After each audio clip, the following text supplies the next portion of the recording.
So the next modern trend is role of cytology in the taxonomy. The branch is called cytotaxonomy.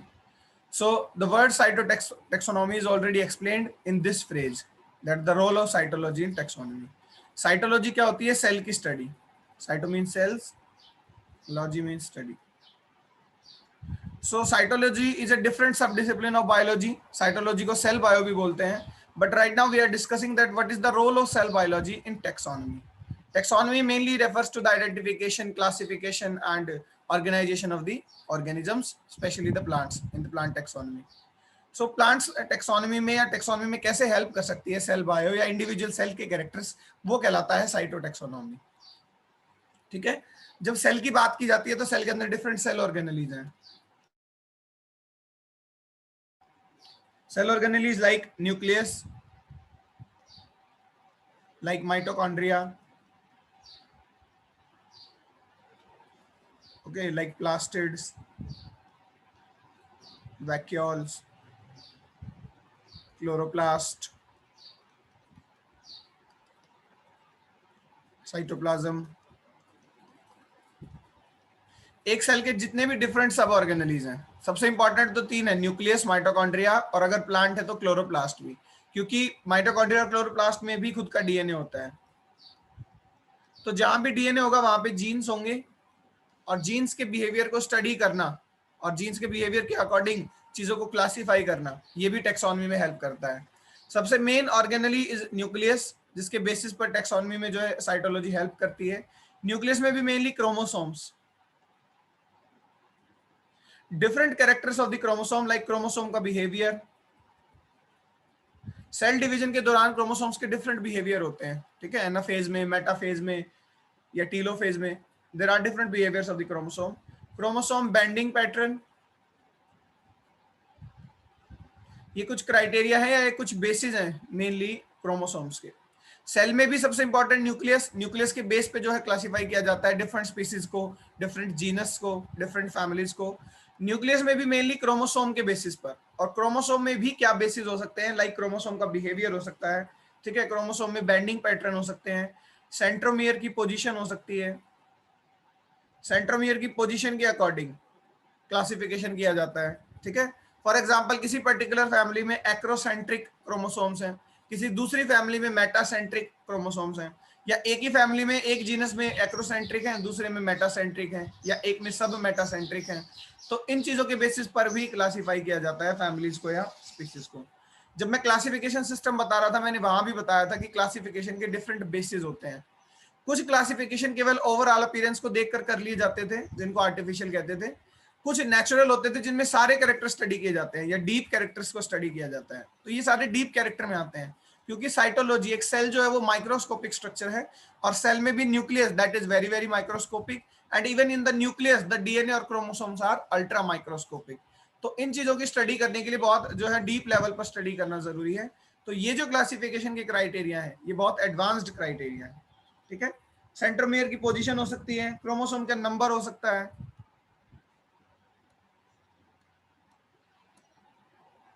उसके अलावा chromosome की morphology, shape, size etcetera. सो ये कुछ basis हैं जिन basis पर जो है साइटोलॉजी हेल्प करती है मेनली टैक्सोनॉमी में, क्योंकि क्रोमोसोम के बारे में हम सब कुछ स्टडी कर रहे हैं. ठीक है, तो क्रोमोसोम्स का ओवरऑल कलेक्शन जो है, यानी जो ऑर्गेनिज्म का कैरियोटाइप है, जो कैरियोटिपिक स्टडी होती है, वो भी हेल्प करती है किसमें, टैक्सोनॉमी में हेल्प करती है. कैरियोटिपिक स्टडी किस तरह से हेल्प करेंगी, जो भी डिफरेंट स्पीसीज या डिफरेंट जीनस या डिफरेंट फैमिलीज हैं, उनके कैरियोटाइप को स्टडी करके एवोल्यूशन को स्टडी किया जाता है. कैरियोटाइप किस तरह से एडवांस्ड हो रहा है, या किन मेंबर्स में प्रिमिटिव था, क्या चेंजेस आ रहे हैं, उन कंटिन्यूस चेंजेस को स्टडी करके एवोल्यूशन को, स्पीसीज एवोल्यूशन को जो है स्टडी किया जाता है. तो ये कुछ बेसिस हैं, कुछ एग्जांपल्स इनके डिस्कस करते हैं. It was about the idea that what is cytology in taxonomy. इस पर्टिकुलर ब्रांच को साइटोटैक्सोनॉमी बोलते हैं whenever the cytology is helping in the taxonomy. This branch was very popular during the 1930 to 1960. During early 20th century, during 1930 to 1960, this branch, the cytotaxonomy in the taxonomy, was very popular or was very common. So as I have told you earlier, the cytological data mainly collected from the mitochondria, nucleus,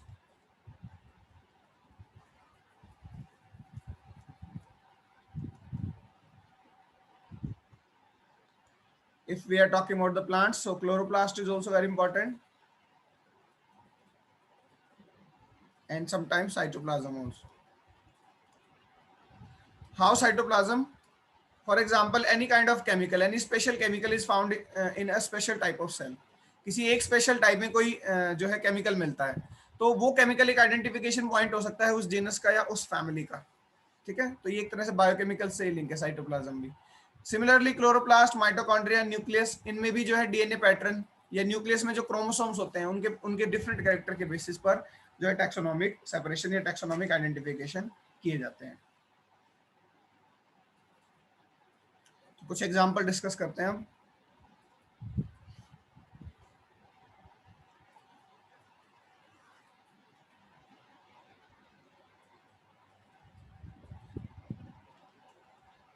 देखिए, chromosome number generally जो होते हैं, generally the chromosome number are constant और fixed.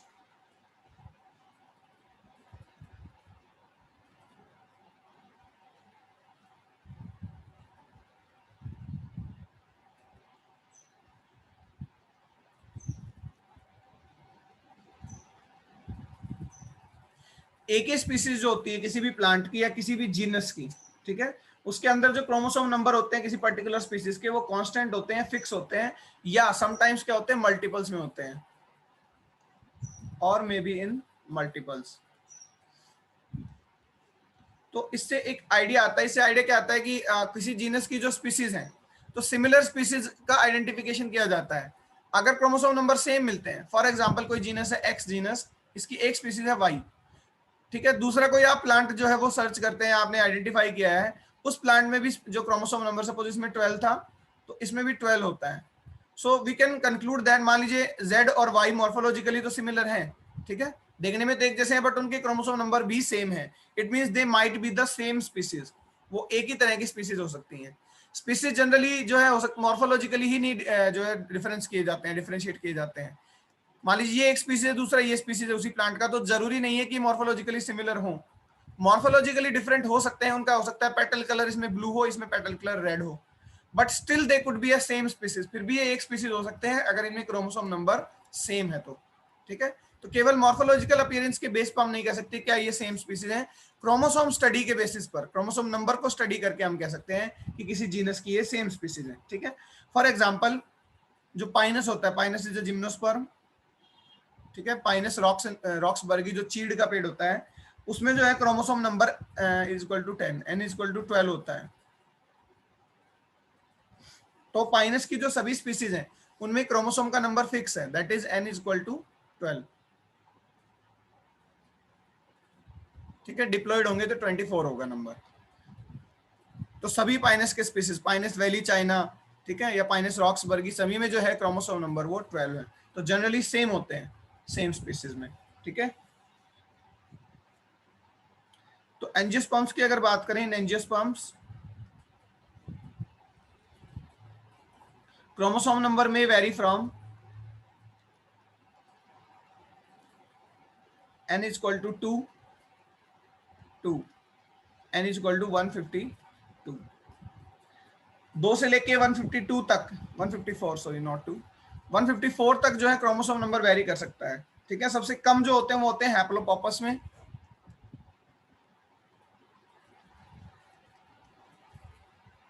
हैप्लोपॉपस gracilis एक plant होता है, इसके अंदर सबसे कम क्रोमोसोम होते हैं, that is n is equal to 2. सबसे ज्यादा होते हैं सैलिक्स में, n इज इक्वल टू 154. ठीक है, मॉरस निग्रा बॉटनिकल नेम है. n इज इक्वल टू 132 होते हैं पोआ में. पोएसी फैमिली का टाइप जीनस है पोआ लिटोरा, उसके अंदर जो होते हैं इज इक्वल टू 132. तो क्रोमोसोम नंबर बहुत लेस से लेके एक हायर अमाउंट तक भी हो सकते हैं एंजियोस्पर्म्स की अगर बात करें तो. ठीक है, जिस तरह से ह्यूमन के अंदर जो होते हैं chromosome number n equal to 23 होते हैं, या पेयर अगर बात करें या टोटल नंबर की बात करें तो 46 होते हैं। ठीक है, ऐसे प्लांट्स के अंदर 2 to 154 वेरी कर सकते हैं। कुछ में जो होते हैं मल्टीपल में होते हैं, मल्टीपल क्रोमोसोम्स। ठीक है, जैसे एक जीनस है सेलिक्स, इसमें जो होते हैं डिप्लॉइड, टेट्राप्लॉइड, हेक्सोप्लॉइड, इस तरह से हो सकते हैं। एन इज इक्वल टू 19 होता है, तो डिप्लॉइड में होंगे 38, ओके, टेट्राप्लॉइड में होंगे 76। तो इस तरह से क्रोमोसोम नंबर मल्टीपल में भी वेरी कर सकता है। सेलिक्स के डिफरेंट स्पीसीज में किसी में डिप्लॉइड नंबर 38 है, किसी में टेट्राप्लॉइड है 76 है, तो ये वेरी करते हैं मल्टीपल में भी। ये भी मैंने लिखा था कि सेम स्पीसीज में भी मल्टीपल में वेरी कर सकते हैं। एग्जाम्पल है सेलिक्स, यही एग्जाम्पल आपने लिखने भी हैं। और भी बेसिस हो सकते हैं जैसे सेंट्रोमियर पोजीशन। ठीक है, जैसे आर्म की लेंथ। अब ये इंडिविजुअल क्रोमोसोम की हम बात कर रहे हैं। Size,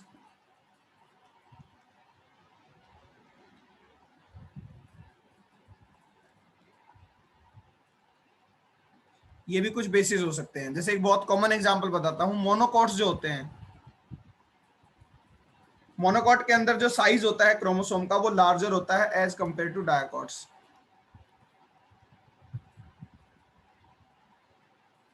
The size of chromosome in the monocots is larger than the dicots. The number of chromosomes is less.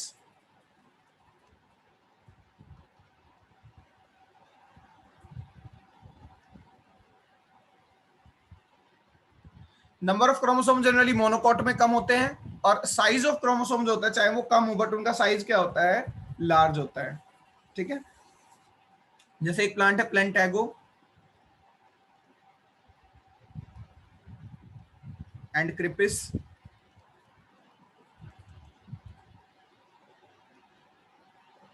इनके अंदर क्या होता है, chromosome size is very large,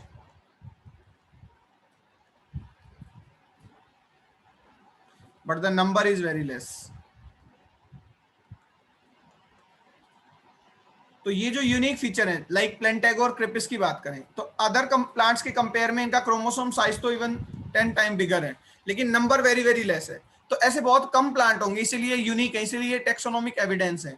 मान लीजिए कोई प्लांट है जिसके अंदर क्रोमोसोम का साइज बहुत ज्यादा लार्ज है और नंबर बहुत कम है, तो मे बी वो या तो प्लेंटैगो है या प्लेंटैगो की फैमिली से ही रिलेटेड प्लांट्स हैं। ठीक है, या क्रिपिस है या क्रिपिस की फैमिली से रिलेटेड प्लांट है। तो इस तरह से ये कुछ आइडिया होते हैं, ये बेसिक आइडिया है जो हेल्प करते हैं किसमें, आइडेंटिफिकेशन में या क्लासिफिकेशन में। क्लासिफिकेशन में हेल्प कैसे करेंगे, अगर कैरेक्टर ऑब्जर्व हो गए जिससे वो मैच कर रहे हैं उसी फैमिली के साथ, उनको क्लासिफाई किया जा सकता है on the basis of their chromosome size. जरूरी नहीं उनको मॉर्फोलॉजिकली क्लासिफाई किया जाए, उनको सेल कैरेक्टर देखकर भी क्लासिफाई किया जा सकता है, जो कि नेचुरल क्लासिफिकेशन में करते भी हैं। Along with the cell character other characters like genetic characters, molecular characters, बहुत से कैरेक्टर देखे जाते हैं, तो उनमें से एक क्या है आपका, साइटोलॉजी भी है। ओके, शेप का भी डिफरेंस होता है। जैसे एक फैमिली है रेननकुलेसी, ये आपके सिलेबस में भी है, रेननकुलेसी मेन मेंबर होता है इसका रेननकुलस, जो टाइप जीनस है इसका। रेननकुलस को बटरकप प्लांट भी बोलते हैं।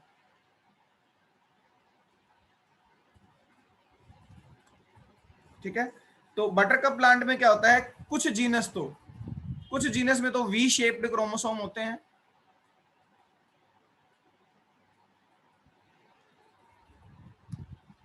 ये जो फैमिली है रेननकुलेसी, इसमें बहुत से मेंबर्स होते हैं, इसके बारे में हम पढ़ेंगे। इसके सारे जो हॉर्न होते हैं वो फ्री होते हैं, कोई भी चीज फ्यूज नहीं है। स्टेमन सारे फ्री होते हैं, ओवरी फ्री, कार्पल सारे फ्री होते हैं आपस में। ठीक है, कैलेक्स कोरोला भी फ्री होते हैं, ये इसकी खासियत है। तो साइटोलॉजिकली बात करें तो इसके जो हायर मेंबर है उनमें वी शेप्ड क्रोमोसोम होते हैं। ठीक है, वी शेप्ड का मतलब टीलोसेंट्रिक टाइप ऑफ क्रोमोसोम होते हैं, जबकि कुछ में जे शेप्ड क्रोमोसोम होते हैं। ठीक है, जे शेप्ड में क्या होता है, एक आर्म बड़ी होती है, एक आर्म छोटी होती है, इस तरह से। वी शेप में दोनों आर्म इक्वल होती हैं। तो एक ही फैमिली के अंदर डिफरेंट डिफरेंट जीनस को क्लासिफाई किया जा सकता है according to the shape of their chromosomes. Some are V shaped, some are J shaped. ठीक है, कुछ मेंबर्स वी शेप होते हैं, कुछ मेंबर जे शेप्ड होते हैं। ठीक, जैसे कि डेल्फिनियम जो है वो जे शेप्ड है। डेल्फिनियम एक फ्लावरिंग प्लांट है, बहुत सुंदर फ्लावर आते हैं उसमें, जे शेप्ड क्रोमोसोम्स होते हैं। हेलेबोरस में वी शेप्ड क्रोमोसोम होते हैं। इसी का एक जीनस है हेलेबोरस, उसमें वी शेप्ड क्रोमोसोम है, जबकि रेननकुलेसी का एक मेंबर है डेल्फिनियम, उसमें जे शेप्ड क्रोमोसोम है। तो क्रोमोसोम का जो शेप है उसके अकॉर्डिंग भी क्लासिफिकेशन किया जा सकता है। चलिए कुछ और कैरेक्टर्स की बात करते हैं, जैसे कि क्रोमोसोम बेंडिंग पैटर्न।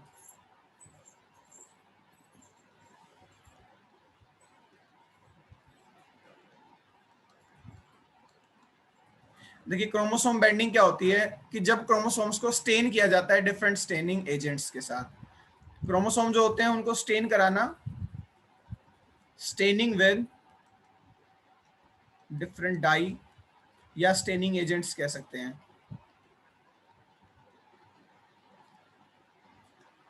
ठीक है, स्टेनिंग एजेंट होते हैं डिफरेंट ऑर्गेनिजम्स को जब हम माइक्रोस्कोप के अंडर ऑब्जर्व करते हैं तो वहां भी हम स्टेन्स को यूज करते हैं। यहाँ पर्टिकुलरली क्रोमोसोम्स के लिए जब स्टेनिंग की बात करते हैं तो कई तरह की स्टेन्स होती हैं, उसी के अकॉर्डिंग टेक्निक्स भी बोली जाती हैं। ठीक है, जैसे G staining, R staining. For example कुछ टाइप में बता देता हूं आपको। क्रोमोसोम्स में होता है सी बैंडिंग। अब बैंड का यहाँ सिंपल सा एक मतलब है कि जब स्टेन किया जाता है तो क्रोमोसोम्स में डिफरेंट बैंड अपीयर होते हैं। मान लीजिए ये एक आर्म है, ये दूसरी आर्म है, ये सेंट्रोमियर है, इधर सैटेलाइट है, तो यहाँ इस तरह से बैंड आते हैं अलग अलग। तो ये बैंड डार्क या लाइट रीजन को रिप्रेजेंट करते हैं। ये जिस तरह के बैंड अपीयर होते हैं इनकी स्टडी की जाती है, इसको अलग से एक ब्रांच बोलते हैं ISCN, जो स्टडी करती है क्रोमोसोम्स की बैंडिंग को। तो डिफरेंट स्टेन के अकॉर्डिंग डिफरेंट बैंडिंग टेक्निक होती है। जैसे सी बैंडिंग है, ये कहलाती है कॉन्स्टिट्यूटिव हेट्रोक्रोमेटिन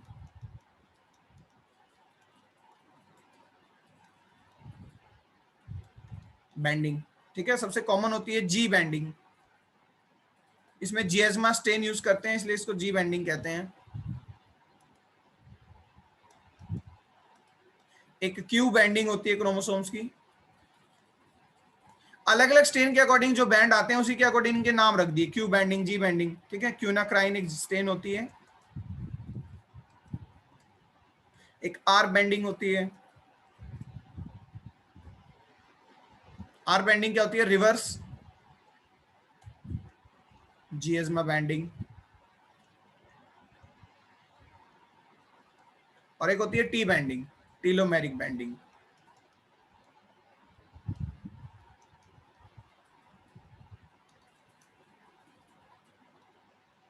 देखिए ये तो एक मॉलिक्यूलर बायो का मैंने एस्पेक्ट बताया, इसका टेक्सोनॉमी में यूज किया है, ये हमारे लिए कंसर्न है। ठीक है, मैंने जनरली बताया कि बैंडिंग पैटर्न होते क्या है। तो बैंडिंग पैटर्न अलग अलग कलर के स्टेन के अकॉर्डिंग अलग अलग बैंड्स आते हैं। हर एक क्रोमोसोम के लिए सारे बैंड यूज नहीं किए जा सकते। क्रोमोसोम्स के लिए यूनिक बैंडिंग होती है। अगर हमें एक बार पता चल गया कि इस जीनस में बैंडिंग इस पैटर्न से होगी पर्टिकुलरली, या इस स्टेन से इस तरह के बैंड आते हैं, तो उस चीज को फिर हम टेक्सोनॉमी में यूज कर सकते हैं। ठीक है, फॉर एग्जाम्पल कोई एक जीनस है या एक फैमिली है जिसमें टोटल 2 जीनस है। ठीक है, या किसी ऑर्डर के अंदर बहुत सी फैमिलीज हैं। एक फैमिली जो है वो जी बैंडिंग के थ्रू स्टेन हो रही है, दूसरी फैमिली जो है वो क्यू बैंडिंग के थ्रू स्टेन हो रही है। अब उसी फैमिली से मिलता जुलता अगर कोई अननोन स्पेसिमेन हमें मिलता है तो उसका बैंडिंग पैटर्न कराकर या उसका बैंडिंग पैटर्न देखकर हम बता सकते हैं कि ये इस फैमिली से बिलोंग करेगा या दूसरी फैमिली से बिलोंग करेगा। तो वही बात, क्योंकि हम सिमिलर कैरेक्टर्स के बेसिस पर ही टेक्सोनॉमी को जो है जस्टिफाई करते हैं, तो वो सिमिलर कैरेक्टर कुछ भी हो सकते हैं। वो सिमिलर कैरेक्टर, अब हम पर्टिकुलरली क्रोमोसोम बेंडिंग की बात कर रहे हैं, तो जहां क्रोमोसोम बेंडिंग पैटर्न सेम है इसका मतलब वो 2 जीनस सेम है, या वो 2 फैमिली सेम है, या वो 2 टेक्सॉन सेम है। किसी भी रैंक की बात कर लीजिए, केवल जीनस, फैमिली, ऑर्डर की नहीं। तो इस तरह से बेंडिंग पैटर्न भी हेल्प करते हैं, कहां पर? टेक्सोनॉमी में जो है वो हेल्प करते हैं। जैसे एग्जांपल की बात करता हूं मैं, ऑर्चिड्स जो होते हैं मेनली,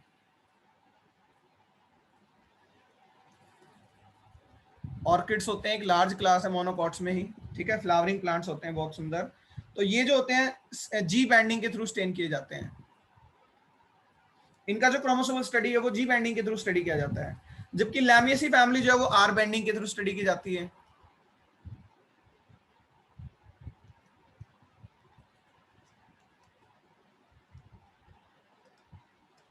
तो ऑर्किडेसी या लैमियसी अलग अलग बेंडिंग पैटर्न है। ऐसे ही पोएसी जो है, पोएसी जो है वो आर स्टेनिंग के थ्रू, रिवर्स जिएज्मा स्टेनिंग के थ्रू या बेंडिंग के थ्रू स्टडी की जाती है। तो हर एक फैमिली का अलग अलग फैमिलीज का अलग अलग स्टेनिंग पैटर्न है जो हेल्प कर सकता है, किसमें? आइडेंटिफिकेशन में हेल्प कर सकता है। ठीक है, तो ये होते हैं bending pattern.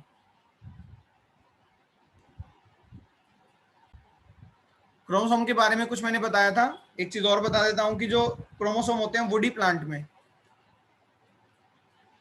The woody plants have less number of chromosome than herbs. जो स्मॉल प्लांट होते हैं, जो हर्ब्स होते हैं, उनसे कम होता है। So woody plants have less number of chromosome than herbs. ये जनरली उसी से सिमिलर पॉइंट है कि डायकॉट्स में जो होते हैं कम नंबर होते हैं, साइज बड़ा होता है, जबकि नंबर किस में ज्यादा होता है, मोनोकॉट में। तो क्योंकि हर्ब्स जनरली लोअर प्लांट्स ही होते हैं, ठीक है, और सेकेंडरी ग्रोथ शो नहीं करते हर्ब्स, तो जनरली हर्ब्स जो होते हैं मोनोकॉट्स हो सकते हैं। बिल्कुल सिमिलर नहीं है, बट उसी से मैच करता है ये पॉइंट कि वुडी प्लांट्स में कम होते हैं क्रोमोसोम, जबकि हर्ब्स में ज्यादा होते हैं। जहां ग्रोथ नहीं होती, ज्यादा सेकेंडरी ग्रोथ नहीं होती, वुड नहीं बनती, वहां क्रोमोसोम का नंबर क्या होता है, ज्यादा होता है as compared to woody plants. Chromosome के जो बिहेवियर होते हैं,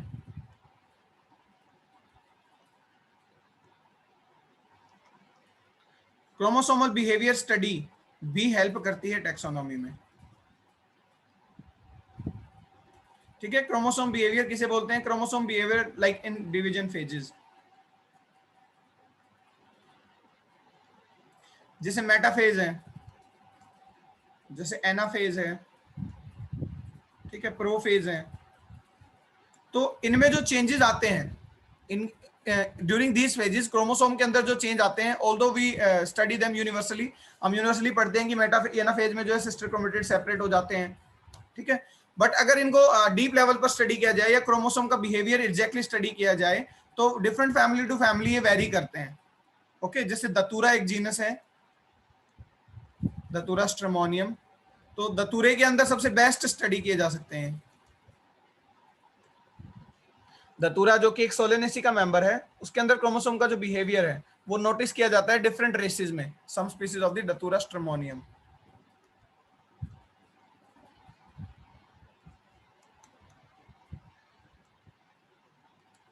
तो इवन फैमिली के अंदर भी, ठीक है, मैंने नोटिस के लिए एग्जांपल बताया दतूरा की, इसमें बेस्ट स्टडी किए जा सकते हैं, साइंटिस्ट ने डिस्कवरी या रिसर्च इसी पे की होगी। अब अगर एक सिमिलर फैमिली की भी बात करें, तो दतूरे में क्रोमोसोमल बिहेवियर एग्जैक्टली अलग होता है। किसी दूसरे मेंबर में, अगर पोटैटो की बात करें, तो उसका क्रोमोसोमल बिहेवियर अलग होगा दतूरे से। तो इस तरह से जीनस टू जीनस या स्पीसीज टू स्पीसीज भी डिफरेंशिएशन किया जा सकता है on the basis of chromosomal behaviour, ठीक है। कुछ में नॉन पेयरिंग हो सकती है, किसी में नॉन डिसजंक्शन हो सकता है किसी ने ब्रिज फॉर्मेशन की हो, किसी में रिकॉम्बिनेशन होता हो, किसी में रिकॉम्बिनेशन ना होता हो, किसी में ट्रांसलोकेशन होता हो, किसी में ट्रांसलोकेशन ना होता हो, डिलीशन, इंसर्शन, बहुत से क्रोमोसोम बिहेवियर हैं जिनके बेसिस पर गवर्न किया जा सकता है कैरेक्टर्स को, ठीक है। या हाइब्रिडाइजेशन भी स्टडी किया जा सकता है कि कौन से हाइब्रिड बनाएंगे, कौन से नहीं बनाएंगे, कौन से रिकॉम्बिनेंट्स बनाएंगे, कौन से रिकॉम्बिनेंट्स नहीं बनाएंगे। तो ये जो है सब, ये क्रोमोसोम बिहेवियर, ये भी जो है हेल्प कर सकते हैं किसमें, आइडेंटिफिकेशन ऑफ द प्लांट्स में और क्लासिफिकेशन ऑफ प्लांट्स में। तो इस तरह से साइटोलॉजी, ठीक है, cytology which was mainly based on the chromosomes. अगर हम कंक्लूजन निकालें, ओवरऑल समरी करें, तो पूरे साइटोलॉजी में भी एग्जैक्टली क्रोमोसोम्स के ऊपर ही डिपेंड है सारा का सारा टेक्सोनॉमी। तो इनडायरेक्टली हम ये भी कह सकते हैं कि the study of chromosome and their respective characters with reference to the taxonomy is called a cytotaxonomy. But literally or ethically we should say, because this word is cyto, so we are going to say the study of cell.